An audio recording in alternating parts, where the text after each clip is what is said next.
Welcome back to another episode of Lessons for Tomorrow. I'm your host, Tim Ahlenius, VP of Strategic Initiatives at AmericanEagle.com.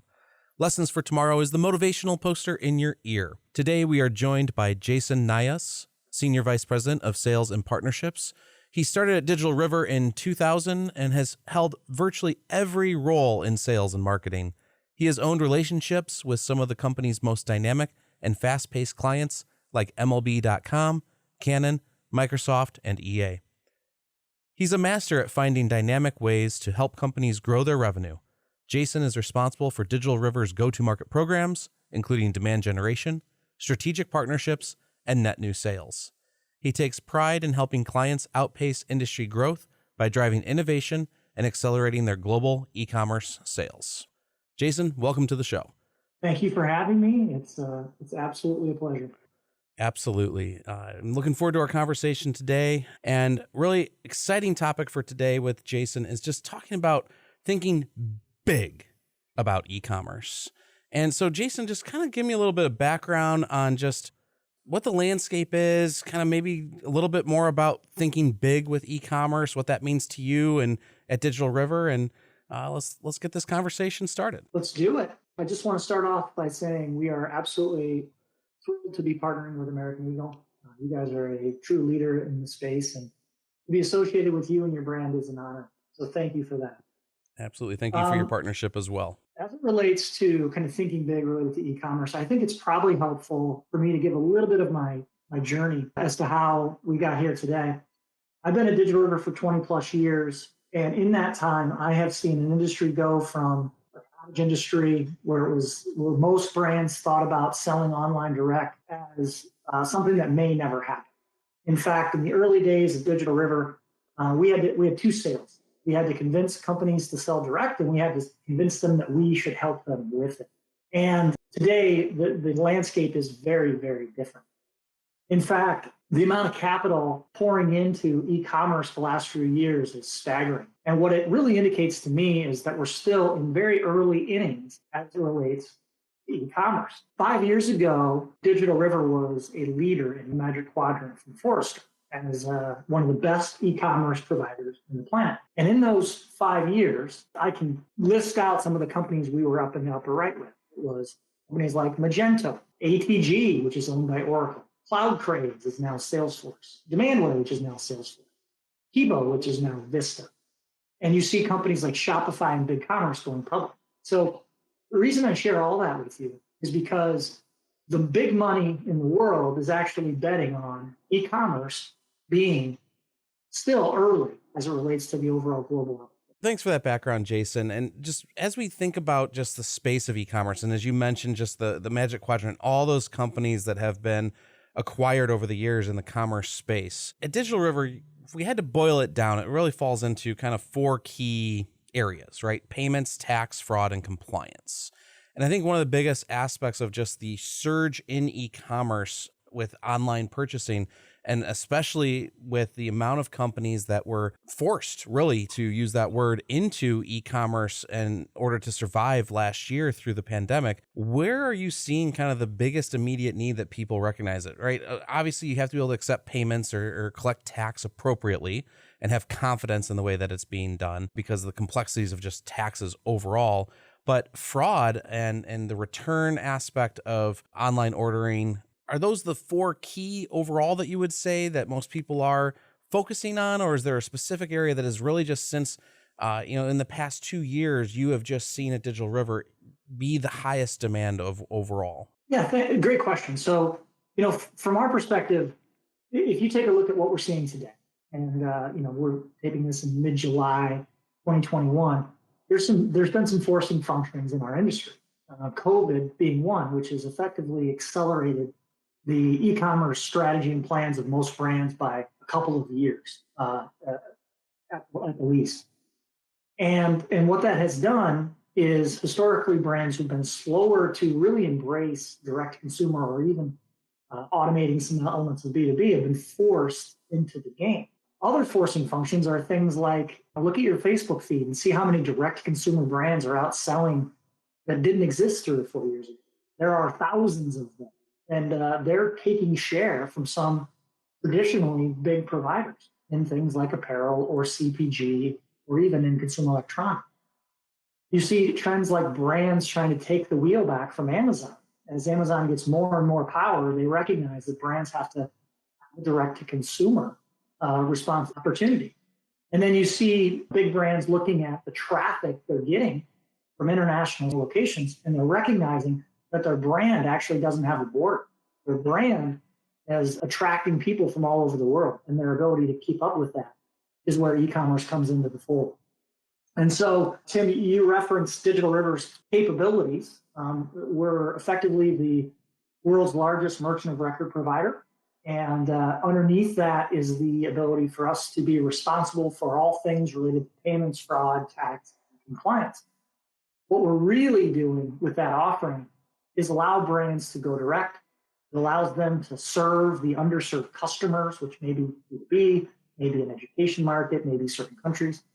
It allows them to go global and service customers that historically you've been unable to satisfy or get your products to. Or in some cases, the world has changed so much since when they started e-commerce that they really need to simplify the way that they're meeting those market needs, meaning they've got far too many vendors that they have a hard time keeping up with, that rate and pace changes of regulations, new payment types, new market expectations. Brands are, if they've over-engineered it, have a hard time meeting those markets. So one of those three use cases is when Digital River really comes in. Yeah, and there's several items from your points there that I want to kind of go deeper in and unpack. And I'm going to start first with just the complication of taxes. And when you talk about that, I mean, in 2020, in the U.S. alone, not taking any other country, there's 11,000 tax jurisdictions overall just in the United States. Now, that is in 6 years, right? Because that was 2020 data. So in 2014, there was only about 10,000. 1,000 new tax jurisdictions were added over a 6-year period. And for companies that are starting to branch out into e-commerce, where you can reach people pretty much anywhere, and you mentioned this as well, and I want to talk about that in just a moment, but that cross-border and the international aspect of global e-commerce, overall, just the sheer tax jurisdictions in the United States, that's why Digital River and thinking big about e-commerce is taxes are complicated, to put it in a statement. And overall, you have to be able to follow those accurately because that is a serious aspect of the financial responsibility of an organization. So Digital River provides tax solution for e-commerce companies. And just overall, I mean, international taxes, I've worked with several clients and international with VAT taxes and others. It gets very complicated. So why wouldn't you want to partner with someone who handles a lot of that complication for you? And you are able to just focus on what you need to do as a business, and that's selling your goods or services and providing that out there. So I don't know if you have any other thoughts on tax jurisdictions. That number's staggering to me about just how many, if you are a global brand or even just in the United States, a nationwide brand, what you have to adhere to. Yeah, I love the point, and I think you probably made it better than I can. But I think back to a meeting I had maybe 10 years ago with one of the world's largest companies, and who is and was a customer. And we started talking about all the things that it takes to sell online as it relates to the complex transaction with the consumer. And, payments was obviously complicated, fraud was complicated, but we kind of stopped on tax and we spent some time talking about it. And the question that this brand asked is, we've got a tax department. We're a many billion-dollar company. We should be able to do this without using a company like Digital River. And then they said for a second, but why would we? Our resources are going to be spent on building great products and marketing those great products. And it's not about building a whole bunch of tax expertise in Turkey. It's about being able to make sure that the customers in Turkey can get the product if they want it. And it's a pretty important distinction around where people deploy their resources. The fact is, Digital River is a mega merchant. We process north of $3.3 billion a year last year as the merchant of record for about 5,000 brands globally. And why that matters and why people pick us is because they don't have enough scale in country number 10 through 241 to be able to be an expert at all things. So rather than being an expert at Turkish tax laws, you can plug into Digital River and let it become our responsibility. As an example, last year, we sell in virtually every country around the world. We had to file over 1,700 VAT, GST, and sales tax filings last year. If you didn't use us, that's what the level of tax responsibility you would have to take on yourself. So it's simply a ton of work, but not a ton of strategic value other than being able to open up the markets, which we can do for you. Absolutely. And I think just hitting on that last point there, opening up the markets available to you is where I want to kind of unpack next, is going into cross-border strategies. And I know that you have had several articles and resources posted on the Digital River website about this. And just with the move of a lot of companies, and the trend was starting to happen prior to the pandemic, but I think the pandemic escalated it, and we're starting to see more brands adopt a faster pace to doing this, but direct to consumer. And we're seeing a lot of companies just start to say, hey, you know what? We really are going to shift to DTC because the opportunities there, the audience is there. I mean, millennials alone are looking to buy online versus in store. 67% of millennials prefer that online commerce transaction. And we're starting to see just the ease that people are wanting to let me just order it when I remember to order it. I did that just the other day. I said to myself, oh my gosh, my windshield wiper fluid is out on my car. I kind of let the warning light go for a while. And finally I said, you know what, I just got to buy it. And I just quick did a one-time transaction on Amazon to order windshield washer fluid. And it was just in that moment where I could know that I don't have to add it to a list. I don't have to wait and order it with a whole bunch of other stuff. Let me just purchase it. But as we look at this direct to consumer and cross-border strategy, it really opens the doors for a reach that companies may not have considered before, or where they have audience that now just lives in a different locale. So when we look at cross-border and we look at the aspect of just e-commerce sales and the opportunity that those are going to continue to grow, estimation is that by the end of 2022, e-commerce sales through cross-border will reach around $627 billion.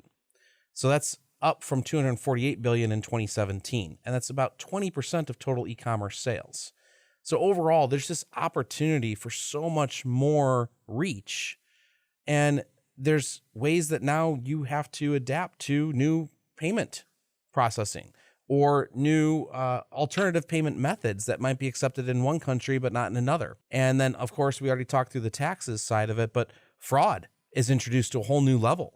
So what are some ways that, and you think about cross-border strategy or highlight areas that you would encourage someone to focus on if they're considering a cross-border initiative over the next year? Yeah, it's a very deep topic. We could probably spend the whole podcast talking about cross-border. But I love some of the things you said earlier on.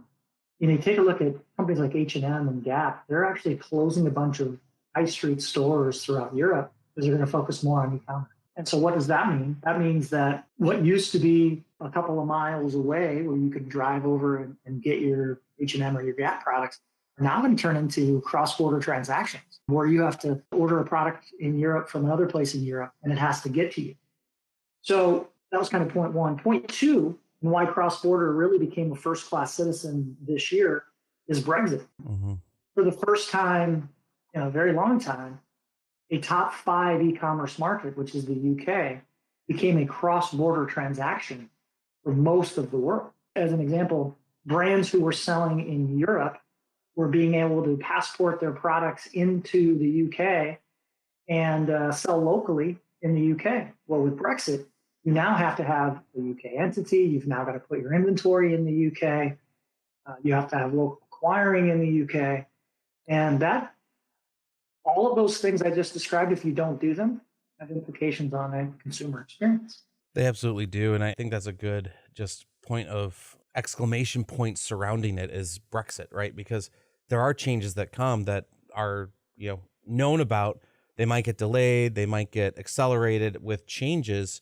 and how commerce happens or how taxes are done. I think of data privacy right now, and I'm going to shift topics briefly here because e-commerce is so centered around data privacy and the amount of changes just in the US right now, and even with GDPR, with amendments and revisions that are coming, that you have to be on top of these things. But by finding a solid partner to help guide you who specialize in that area is what actually will let you drive forward. As I mentioned before, just focusing on your business and what you need to do and letting another organization who is the expert guide you along the right path.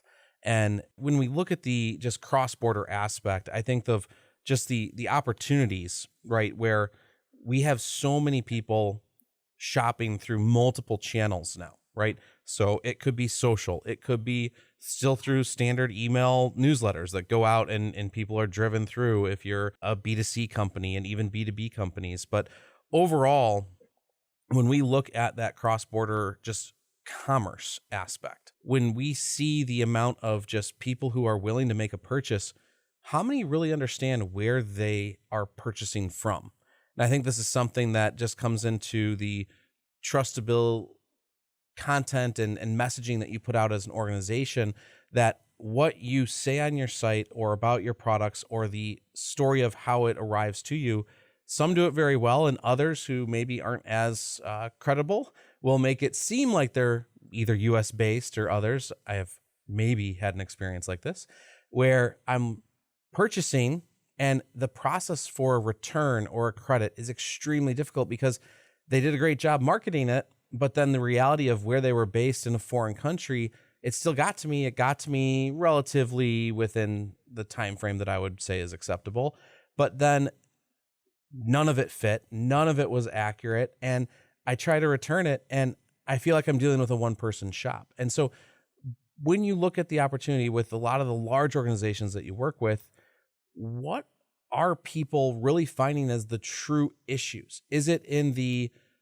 fraud area? Is it in the alternative payments and that people want to accept it, but maybe they're a little gun shy of it because they're looking at it as an alternative payment may not be a secure way to collect those funds?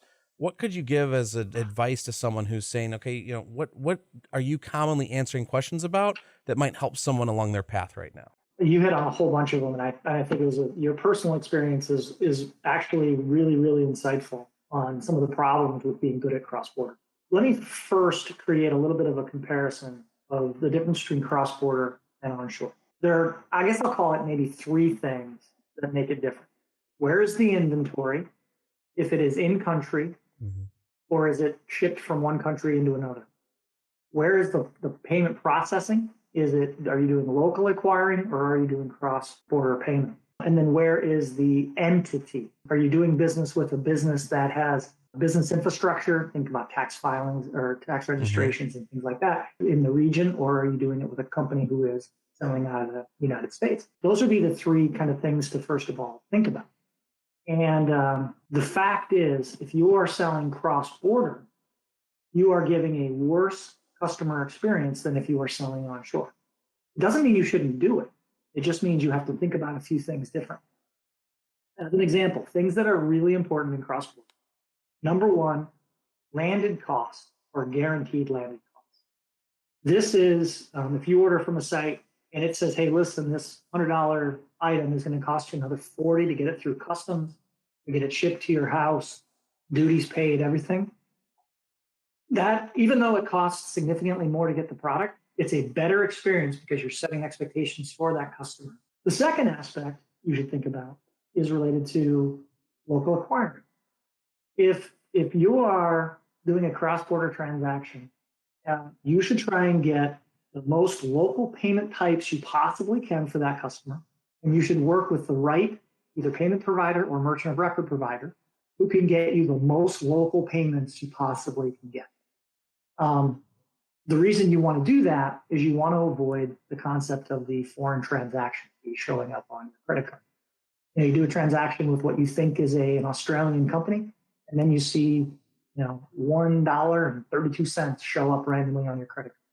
Bad experience. And then the third is going to be around how you deal with return. So if your customer, depending on the vertical, has very high expectations of the returnability of the product they're buying. So making sure that you have landed cost, local acquiring, and returns are the things that most likely impact the consumer. There are other aspects that affect the business related to things like fraud and tax, which we obviously handle, and compliance with things like GDPR. But in terms of the customer-facing ones, I think I hit the big three. Absolutely. And I think just to put a couple numbers in everyone's ears, US is the most fraud-prone country, with about 34% of consumers saying that they were most likely to have been victims of fraud. Then it's the UK at 33%, Canada 29%, Germany 27%, and Austria 21%. Now, these are stats from back in 2018 from PaySafeCard. And overall, when you look at just the sheer amount, and I just want to drop one more number on here. So globally, global payment fraud has tripled from $9.84 billion in 2011 to $32 billion in 2020. And it is projected that by 2027, we're going to be 25% higher at around $40 billion in global payment fraud. I think this is why just the growth of this, because of the sheer volume of people going into online sales and online store setups for businesses and organizations, that this is it was a reality back in 2011, 10 years ago, and it's just going to continue to be a concern moving forward. So having the right solution in place to help with that aspect of fraud is so critical for you as a business, considering to either increase your e-commerce capabilities, whether that's cross-border or going into the e-commerce space, as we're seeing so many more people and organizations desiring to be in that online space. It's just a reality of what's going to happen. Yeah. One of the implication to a brand, some people think about fraud just as lost product. And yeah, that's a problem. But if you are going at it on your own and you get attacked from in a certain region and you are flat-footed, what happens is you start to get penalties and fines by the payments company. And those penalties and fines are no joke. In fact, they can fine you millions of dollars and they can shut you off.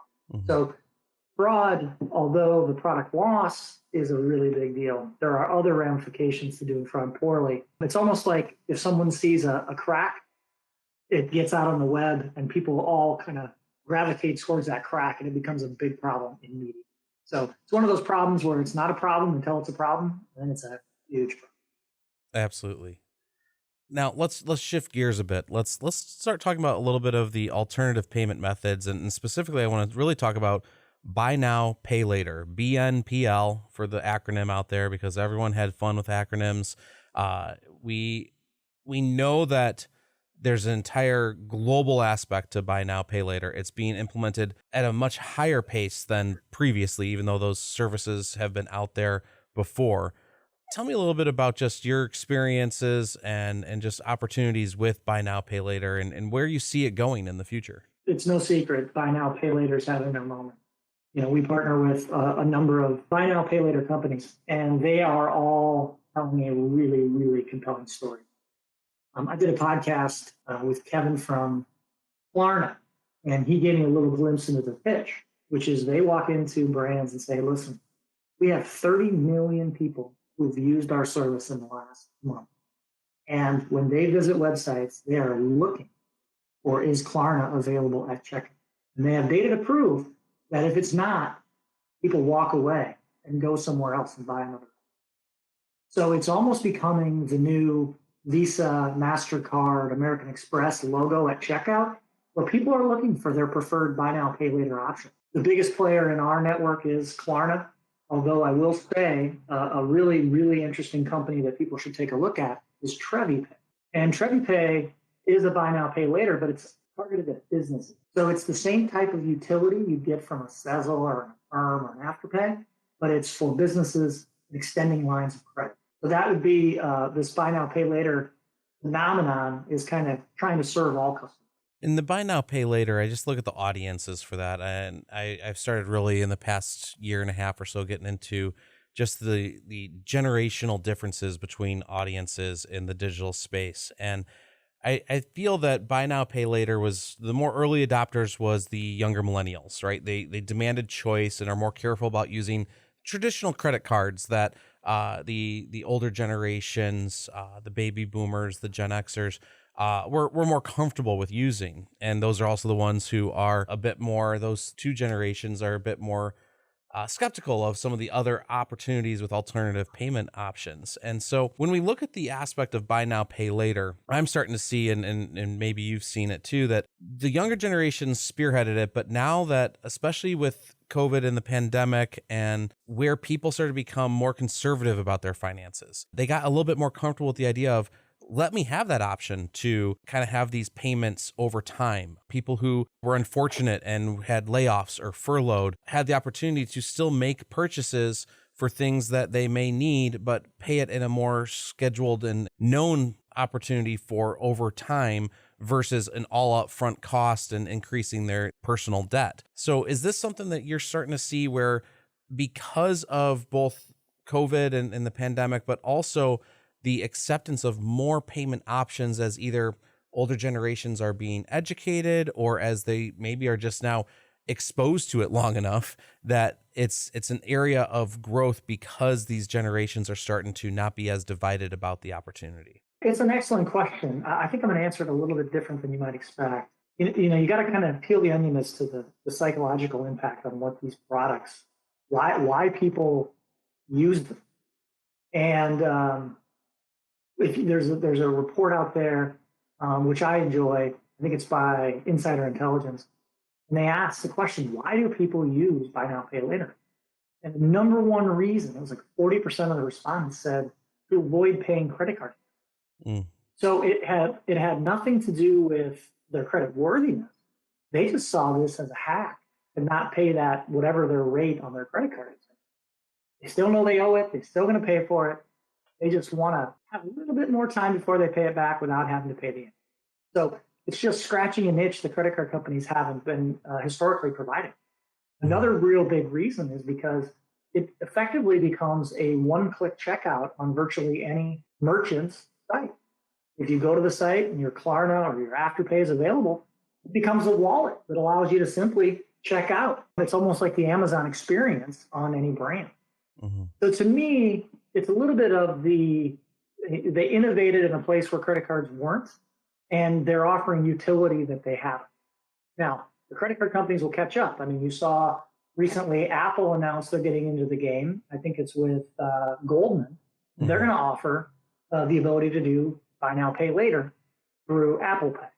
And so I still think we're at relatively early innings in this as well, as more and more consumers of any shape and size get on board with the convenience and the ability to delay your credit card interest and effectively giving you another shield between you and risk and fraud. So long-winded answer, but I think they're here to stay. We're seeing enormous adoption on all the brands we work with that take them, and they're asking us for more. And the further you go from kind of mainstream westernized culture, the offerings are very similar, but the names change. It's not Sezzle, Affirm, Afterpay, and Klarna. It's a whole bunch of companies like PayFlex and Hum and OpenPay. The need is the same. How that need is getting met geographically is very, very different. And I would just say, from a personal experience, again, I always love adding these into the show. I'm a self-proclaimed Apple fanboy, as listeners know, but overall, the Apple Card experience was incredible, right? And just the fact that I can do the majority of all my transactions through the Apple Card, through my phone or my watch, really changed the game for not carrying multiple credit cards or using ones and trying to think about specific advantages that you get from them. It was the ease of just having that digital payment method. But overall, I think my first experience with a buy now, pay later was with Affirm. And I'll get a little personal here, but we were buying new mattresses for the house. I've got 4 boys and we were redoing rooms, and we were just like, you know what, let's just go all in. Why not? Casper loved me that month. And I looked at the options and I looked at what Affirm was offering. I go, why wouldn't I use buy now, pay later? To your point, it was more of well, hey, it's 0% and I can just go forward with my payments and I can just get all of these right now. And it fit for my need and my budget. And it was so seamless. It was almost ridiculous. It was too easy. Like you said, that Amazon ease of use with these buy now, pay later solutions is incredible for the consumer. Let's talk about ease of use or any challenges from the merchant perspective, though, for a moment. And, is there a point where there's a certain threshold of either, cost per transaction or the margin on your product is big enough to withstand any BNPL implementation and cost of offering that financing solution? Oh, that's a great question. Yeah, it's such a good deal for the customer, which means someone's left holding the bag, right? Hmm. So these solutions can be somewhat pricey. It kind of depends on which one. It also each one has their own risk assessment as to which orders they're going to allow to go through and which ones they're not. And so you have to deal with that consumer experience implication, meaning if they have a high rate of declines, how does that kind of square with the consumer experience you're trying to deliver? And then the third element you've got to think about is collection. Ultimately, some portion of the transactions that you guys sign up on your website aren't going to get paid for. And companies like Klarna and Affirm and others have to chase those monies. And what is that experience for your customer? So there's a lot to think about: affordability, consumer experience, breakage, all those kinds of things that really need to kind of get weighed in as you decide which buy now, pay later provider you're going to work with. A little bit more on buy now, pay later. So we look at those challenges, right? We address those. We get through it. An organization wants to add buy now, pay later. And I'm going to pull from an article from Eric Christensen at Digital River that was put up about just buy now, pay later overall. And the opportunity, right, the benefit of it is that we have seen, and Digital River has seen with customers, that brands in the UK and Europe saw 3% to 10% lift in gross revenue after adding a BNPL option. The other benefit, though, right? So that's gross revenue. That's an awesome benefit aspect. But I think another one that's really key here is that was stated was that the potential increase in average order value in your AOV. And it is a great selling point for the opportunity of offering pay over time messaging, where upwards of 56% increase has been seen in AOV because of pay over time messaging. So if you're considering it as an organization, definitely encourage you to look into the benefits and see if it's the right fit for both your products and your organization, but also for your audience. And we've worked with several clients who have started to add BNPL, and some of them have done a little bit more of a test bed of certain aspects where not every single product has that option, but key products where that margin can be met will come through. So I don't know if you have any other key benefits or challenges that have been overcome with BNPL that you want to highlight here, but just want to kind of point that out, that the benefits can definitely really impact your organization.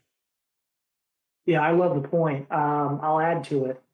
So, when you see two things happen to your business, an improvement in conversion rate or close ratio, and an increase in average order value, think about the other implications that has for your business, specifically around the money you spend to drive demand.